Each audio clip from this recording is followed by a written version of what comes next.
एखाद्या नेत्यावरती किंवा एखाद्या लोकप्रतिनिधी जबाबदारी दिली तर ती जबाबदारी कशी पार पाडावी, सर्वसामान्यांच्या प्रश्नाला कसा न्याय द्यावा, त्यांच्या अडचणी कशा समजून घ्याव्यात आणि रखडलेले प्रश्न कसे मार्गी लावावेत, ह्या बाबतीत जर कोणाचं नाव घ्यायचं म्हटलं तर लांजा राजापूरचे आमदार भैया सामंत। त्याचं कारण असं आहे की लांजा राजापूरमध्ये भैया सामंतांनी निवडून आल्यानंतर, आमदार झाल्यानंतर त्यांचा जो दांडगा जनसंपर्क आहे, त्या जनसंपर्क दांडगा असल्या कारणाने लोकांमध्ये ते जातात, भेटतात, त्यांच्या अडचणी समजून घेतात।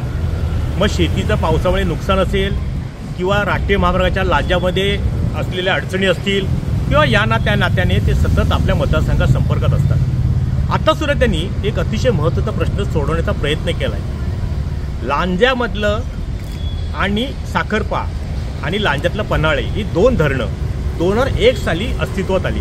साधारणपणे 3.367 3.372 दशलक्ष घनमीटर पाण्याची क्षमता असलेली धरणं, सरकारने त्याच्यासाठी पैसे खर्च केले, धरणं बांधल्या गेली, पण नंतरच्या काळामध्ये दुर्लक्ष झालं म्हणा, काही अडचणी आल्या म्हणा, त्याच्यामध्ये त्या धरणांना मोठ्या प्रमाणात गळती सुरू झाली आणि गळती सुरू झाल्यानंतर त्या धरणांचा उपयोग खरं शेती आणि पिण्याच्या पाण्यासाठी करायचा होता, पण जवळजवळ 24 वर्षामध्ये त्या धरणांकडे कोणाचंही लक्ष गेलं नाही।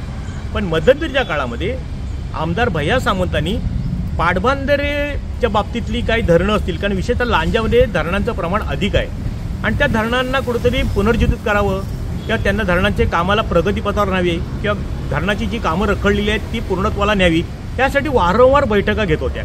कारण पाणी मुबलक असेल तर माणूस सदन संपन्न होतो, हे सर्वसामान्यांची धारणा आहे। मग त्यांनी काय केलं की नाशिकच्या रेखाचित्र शाखेकडून तो प्रस्ताव त्या दोन्ही धरणांचा घेऊन पुण्याला गेला। जलसंवर्धन केंद्रीय संस्था आहे, त्या ठिकाणी त्यांनी तो प्रस्ताव पाठवला आहे। आता त्यांच्याकडून अहवाल आल्यानंतर ह्या धरणाची जी गळती आहे त्या दुरुस्तीच्या कामाला सुद्धा काही निधीचा ची आवश्यकता आहे आणि त्याचे प्रस्ताव आता पाटबंधारे विभागाकडनं केले जाणार आहेत। एकंदरीतच काय की पाणी शेतीला आणि पिण्याला उपयुक्त आहे हे सर्वसामान्यपणे सर्वजण बोलतात, पण प्रत्यक्षात कृतीतनं मात्र ते का आवश्यक आहे याचं मूर्तिमंत उदाहरण म्हणून भैया सामंत आमदार यांनी ह्या दोन धरणांच्या बाबतीतल्या रखडलेला प्रश्न मार्गी लावून केला आहे। त्यामुळे येत्या काळामध्ये पन्हाळे आणि साखरपा संगमेश्वरमध्ये दोन धरणं ची गळती थांबली, गळतीचं काम पूर्ण झालं, पाणी मुबलक मिळालं तर तो भाग तिथला सुखसंपन्न होईल, शेतीसाठी पण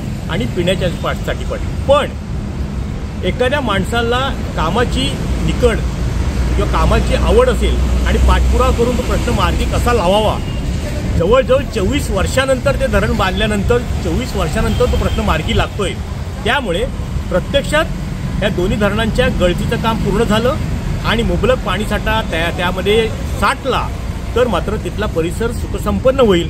म्हणजे सांगायचं तात्पर्य एवढंच की आमदार भैया सामंतांची दूरदृष्टी, त्यांचे प्रयत्न, सर्वसामान्य जनतेमध्ये त्यांच्याबद्दल त्यांना असलेली आत्मीयता हेच ह्या एकंदरीत त्यांच्या कारभारावरून दिसून येतंय। टाइम डिजिटल करता किशोर मोरे, रत्नागिरी।